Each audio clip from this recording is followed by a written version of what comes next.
felt like I'd been violated and degraded. I lost the house that I moved my family into. I lost my home that me and my daughter live in. I'd have lost every single thing. It feels exactly as if you come home and find your house has been burgled. It's a complete invasion of your personal life. It's rather as if one had been subjected to some sort of violent rape.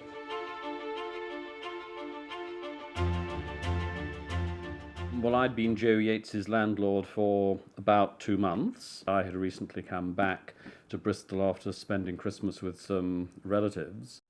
Breaking news this morning, the Joanna Yeates murder case. Chris Jefferies talked to reporters. Anything that I have said to the police, and I'm not prepared to make any comments to the media.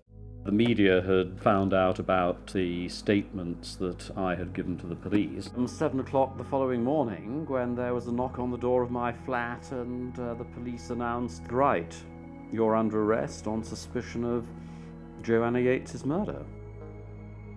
I was stunned. So you weren't charged, there was no charges brought? Absolutely not, no. The coverage was lurid, it was melodramatic, it was sensational in the extreme.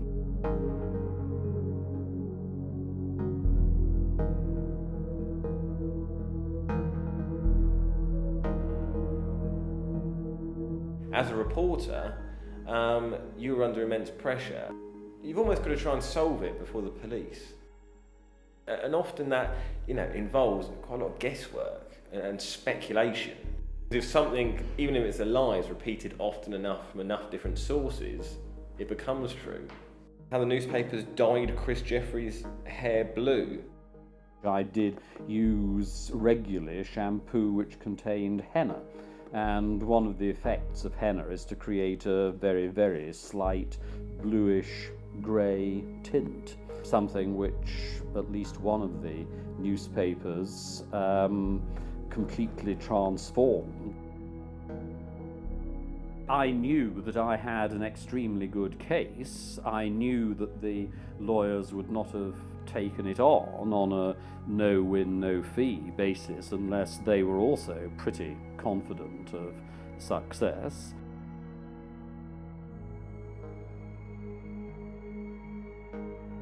I'm aware that there is a proposal that no-win, no-fee agreement should be abolished. If somebody in my position didn't have access to that, then justice would not be done. Newspapers don't want to admit this, but what happened to Chris Jefferies could happen to me, could happen to you, could happen to anyone. I'm an author and blogger. As I was writing to try and challenge what I felt was the sexism in how sex and sexuality, especially female sexuality, is represented in the media. I wrote a book based on the blog. Anyone who's got a book coming out, you'll see lots of pieces written by them or plugs about their work. I wrote an article for The Independent on Sunday. What I didn't expect was the headline, I was a hooker, but now I'm an agony aunt. What they had done was see that a woman had written about sex and immediately conflated that with sex industry. Just after midnight, I got a Google News alert with the headline. And then suddenly got dozens and dozens and dozens of news alerts because it was syndicated all over the world. So that article with that headline got pushed out to hundreds of other websites instantly. My reputation in minutes was completely altered.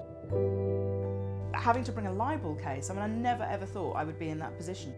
My lawyers very kindly offered to represent me on a conditional fee agreement basis. What else could you have done? There's nothing else I could have done.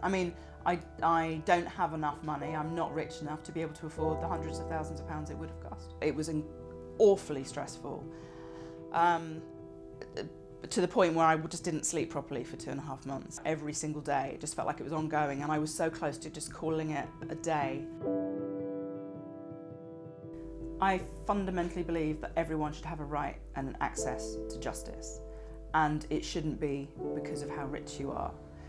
Conditional fee agreements are fundamentally important for people to be able to access justice in a way that will allow them to fight their corner. The problem is that it is so expensive to sue a newspaper that most people, before they even think about it, would have to put their house on the market.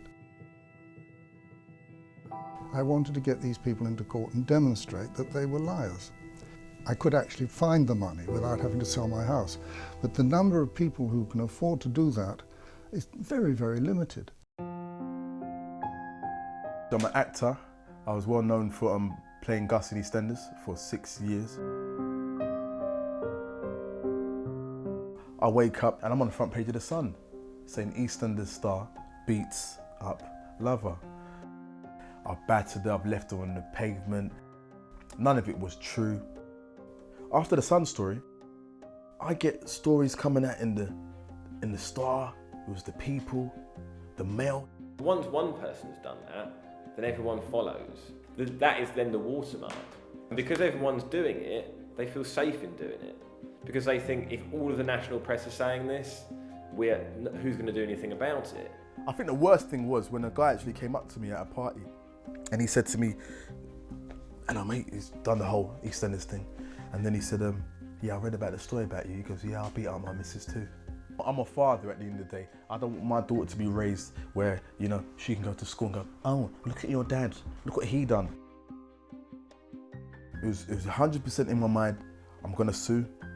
This is not true, I'm not accepting this. Then it became a game of, oh, tell your client, this is costing £600,000. How much is his house worth?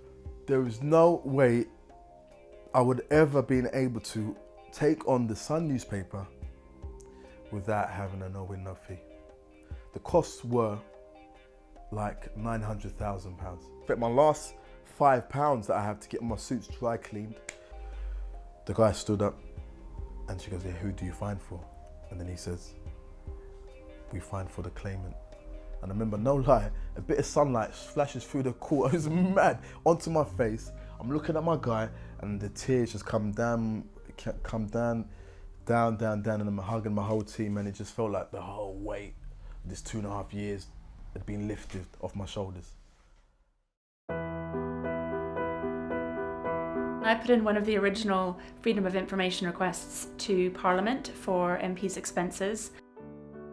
I mean, when I first phoned up the House of Commons and said I'd like to come and look at all the MPs' allowance receipts, there was just this sort of stony silence, as if they couldn't quite comprehend that somebody would even ask such a thing. And then they came back with the reason that it would be an invasion of their privacy. We had word that the Speaker, Michael Martin, was going to oppose disclosing and take it to the High Court. They were banking on the fact that I didn't have enough money to take up their challenge to go to the High Court, and it was only because I had this agreement with the lawyers through the conditional fee arrangement that I was able to meet their challenge and see them in the High Court. What happened in the court? Well, fortunately we won, and it was because of that that the House of Commons started scanning in all of the receipts into a digital database.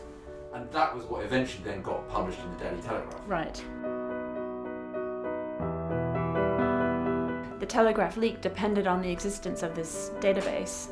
That database was only created because it was forced on the House of Commons by the High Court ruling. And that wouldn't have happened without CFA. Yeah. The Speaker was gone, about half a dozen ministers had to resign. The general election that came afterwards, at least 120 MPs didn't run again. I think we have a much better and stronger parliament because of it.